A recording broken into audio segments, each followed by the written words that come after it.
ಗರಿಕೆಯನ್ನ ನೀವು ಎಲ್ಲರೂ ನೋಡಿಯೇ ಇರ್ತೀರಾ ಅಲ್ವಾ? ನೀವು ಸಿಟಿಯಲ್ಲಿ ಹುಟ್ಟಿ ಬೆಳೆದರೂ ಸಹ ನಿಮಗೆ ಗರಿಕೆಯ ಪರಿಚಯ ಇರಲೇಬೇಕು. ಯಾಕೆ ಹೇಳಿ? ಗರಿಕೆ ಎಂದರೆ ನಮ್ಮ ಗಣೇಶ ದೇವರಿಗೆ ಅತಿ ಪ್ರಿಯವಾದದ್ದು ಮತ್ತು ಶ್ರೇಷ್ಠವಾದದ್ದು. ಗಣೇಶ ದೇವರ ಪೂಜೆಯಲ್ಲಿ ಗರಿಕೆಯನ್ನ ಸಮರ್ಪಣೆ ಮಾಡಲೇಬೇಕು. ಇವತ್ತಿನ ವಿಡಿಯೋದಲ್ಲೂ ಸಹ ಗರಿಕೆಯ ವಿಶೇಷತೆನ ತಿಳ್ಕೊಳ್ಳೋಣ.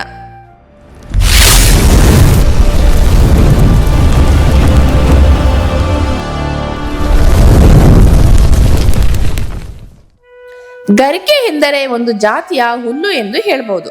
ಇದನ್ನ ಸಂಸ್ಕೃತದಲ್ಲಿ ದುರ್ವಾ ಎಂದು ಕರೆಯುತ್ತಾರೆ. ದುರ್ವಾ ಎಂದರೆ ದುಃಖ ನಿವಾರಣೆಯಾಗುವುದು ಎಂದರ್ಥ. ಗಣೇಶ ದೇವರಿಗೆ ಗರಿಕೆ ಎಂದರೆ ಯಾಕೆ ಇಷ್ಟೊಂದು ಇಷ್ಟ? ಆ ಕತೆ ಕೇಳುವ ಕ್ಯೂರಿಯಾಸಿಟಿ ನಿಮಗೂ ಆಗ್ತಾ ಇದೆಯಾ? ಹಾಗಾದ್ರೆ ಆ ಕತೆ ಹೇಳ್ತೀನಿ ಕೇಳಿ. ಹಿಂದೆ ಅನಲಾಸುರನೆಂಬ ರಾಕ್ಷಸನಿದ್ದನು. ಅವನ ಕಣ್ಣುಗಳಿಂದ ಬೆಂಕಿ ಹುಣ್ಣೆಗಳು ಬರ್ತಾ ಇತ್ತು. ಇವನು ಭೂಲೋಕದಲ್ಲಿರುವ ಋಷಿಗಳಿಗೆ ತೊಂದರೆ ಕೊಡ್ತಾ ಇದ್ದ, ಹಾಗೂ ಸ್ವರ್ಗ ಲೋಕದಲ್ಲಿರುವ ದೇವತೆಗಳಿಗೂ ಸಹ ತೊಂದರೆ ಕೊಡ್ತಾ ಇದ್ದ. ಇವನ ಕಾಟವನ್ನು ತಡೆಯಲಾಗದೆ ದೇವರುಗಳು ಶಿವ ಪರಮಾತ್ಮನ ಬಳಿ ಬಂದು ಪ್ರಾರ್ಥಿಸ್ತಾರೆ. ಆಗ ಶಿವ ಪರಮಾತ್ಮರು ಆ ರಾಕ್ಷಸನನ್ನು ಸಂಹರಿಸಲು ಗಣೇಶನನ್ನು ಕರೆದು ಆದೇಶಿಸುತ್ತಾರೆ. ತಂದೆಯ ಆಜ್ಞೆಯಂತೆ ಆ ರಾಕ್ಷಸನ ಮೇಲೆ ಯುದ್ಧ ಮಾಡುತ್ತಾರೆ ಗಣೇಶ. ಆಗ ರಾಕ್ಷಸನು ತನ್ನ ಕಣ್ಣುಗಳಲ್ಲಿನ ಬೆಂಕಿಯ ಹುಂಡೆಗಳಿಂದ ಗಣೇಶನನ್ನು ಸುಡಲು ಪ್ರಯತ್ನಿಸುತ್ತಾನೆ. ಗಣಪತಿ ದೇವರು ಉಗ್ರ ರೂಪವನ್ನು ತಾಳಿ ರಾಕ್ಷಸನನ್ನು ನುಂಗಿಬಿಡುತ್ತಾರೆ. ಆ ರಾಕ್ಷಸನನ್ನು ನುಂಗಿದ್ದರಿಂದ ಗಣೇಶನಿಗೆ ಉಷ್ಣಾಂಶವು ಹೆಚ್ಚಾಗಿ ಹೊಟ್ಟೆ ಉರಿಯಲು ಪ್ರಾರಂಭಿಸುತ್ತದೆ.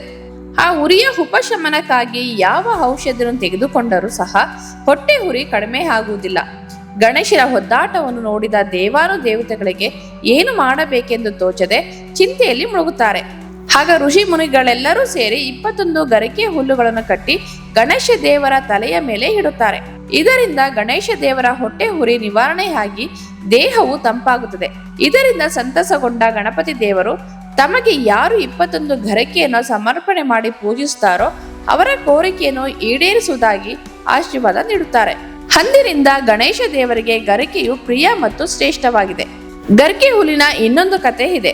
ಸಮುದ್ರ ಮಂಥನದ ಸಮಯದಲ್ಲಿ ದೇವತೆಗಳು ಹಾಗೂ ರಾಕ್ಷಸರ ನಡುವೆ ಅಮೃತಕ್ಕೋಸ್ಕರ ಜಗಳವಾಡುತ್ತಿದ್ದಾಗ ಕೆಲವೊಂದು ಅಮೃತದ ಹನಿಗಳು ನೆಲದ ಮೇಲೆ ಬೆಳೆದಿರುವ ಗರಿಕೆಯ ಮೇಲೆ ಬೀಳುತ್ತದೆ.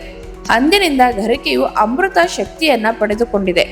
ಆದ್ದರಿಂದಲೇ ನಾವು ಎಷ್ಟೇ ಬಾರಿ ಗರಿಕೆಯನ್ನ ಕಿತ್ತು ಹಾಕಿದರೂ ಪುನಃ ಹುಟ್ಟಿಕೊಳ್ಳುತ್ತದೆ ಮತ್ತು ಬೆಳೆಯುತ್ತದೆ. ಮನುಷ್ಯನು ನಡೆಯುವ ದಾರಿಯಲ್ಲಿ ಗರಿಕೆಯು ಹುಟ್ಟುವುದಿಲ್ಲ. ಇನ್ನು ಗರಿಕೆಯ ಔಷಧಿಯ ಗುಣಗಳು ಏನೇನು ನೋಡ ಬನ್ನಿ. ಗರಿಕೆಯ ಹುಲ್ಲಿನಲ್ಲಿ calcium, phosphorus, sodium, potassium, manganese, protein, carbohydrate, fibre ನಂತಹ ರಾಸಾಯನಿಕ ಗುಣಗಳನ್ನು ಹೊಂದಿದೆ. ಒಂದು ಮುಷ್ಟಿಯಷ್ಟು ಗರಿಕೆ ರಸವನ್ನ ಕುಡಿಯುವುದರಿಂದ ರಕ್ತವು ಶುದ್ಧಗೊಳ್ಳುತ್ತದೆ. ರಕ್ತ ಸೋರಿಕೆಯನ್ನ ತಡೆಗಟ್ಟಲು ಗರಿಕೆ ಹುಲ್ಲನ್ನು ಉಪಯೋಗಿಸುತ್ತಾರೆ. ಬಿದ್ದು ಗಾಯಗೊಂಡ ಜಾಗಕ್ಕೆ ಗರಿಕೆ ಹುಲ್ಲಿನ ರಸ ಲೇಪಿಸಿದರೆ ಗಾಯ ಮಾಯವಾಗುತ್ತದೆ. ಗರಿಕೆಯ ಹುಲ್ಲಿನ ರಸವನ್ನ ಸೇವಿಸುವುದರಿಂದ ರಕ್ತವು ಶುದ್ಧಿಯಾಗುತ್ತದೆ ಮತ್ತು ಹಿಮೋಗ್ಲೋಬಿನ್ ವೃದ್ಧಿಯಾಗುತ್ತದೆ.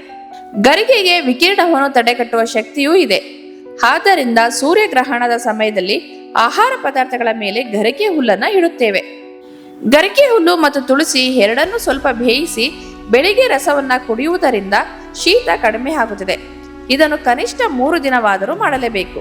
ಗರಿಕೆ ಹುಲ್ಲಿನ ರಸವನ್ನ ಬೆಳಿಗ್ಗೆ ಖಾಲಿ ಹೊಟ್ಟೆಯಲ್ಲಿ ಸೇವಿಸುವುದರಿಂದ ಅಸ್ತಮಾ, ಅಲರ್ಜಿಯಂತಹ ರೋಗಗಳು ನಿವಾರಣೆಯಾಗುತ್ತದೆ. ಹುರಿಮೂತ್ರ ಹಾಗೂ ಮೂತ್ರಕೋಶದಲ್ಲಿನ ಕಲ್ಲು ನಿವಾರಣೆಗೆ ಗರಿಕೆ ಹುಲ್ಲಿನ ರಸವನ್ನು ಎಳೆನೀರಿನೊಂದಿಗೆ ಸೇವಿಸಬೇಕು. ಜ್ವರ ಬಂದು ನಿಶಕ್ತಿ ಇದ್ದಾಗ ಗರಿಕೆ ರಸಕ್ಕೆ ಜೇನುತುಪ್ಪ ಹಾಕಿ ಸೇವಿಸುವುದರಿಂದ ಸುಸ್ತು ನಿವಾರಣೆಯಾಗುವುದು. ಗರಿಕೆ ರಸವನ್ನ ಕೂದಲಿನ ಬುಡಕ್ಕೆ ಹಚ್ಚುವುದರಿಂದ ಕೂದಲು ಉದುರುವುದು ಕಡಿಮೆ ಆಗಿ ಸೊಂಪಾಗಿ ಬೆಳೆಯುತ್ತದೆ.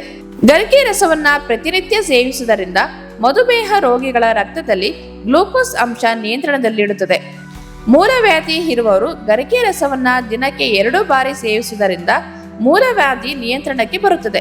ನವೆ, ಕಜ್ಜಿ ಮುಂತಾದ ಚರ್ಮ ರೋಗಗಳಿದ್ದಾಗ ಗರಿಕೆ ಮತ್ತು ಅರಿಶಿಣವನ್ನ ಪೇಸ್ಟ್ ಮಾಡಿ ಆ ಜಾಗಕ್ಕೆ ಹಚ್ಚುವುದರಿಂದ ಚರ್ಮ ರೋಗ ನಿವಾರಣೆಯಾಗುತ್ತದೆ. ಇಂದಿನಿಂದಲೇ ಎಲ್ಲರೂ ಗರಿಕೆಯನ್ನು ಉಪಯೋಗಿಸಲು ಪ್ರಾರಂಭಿಸಿ.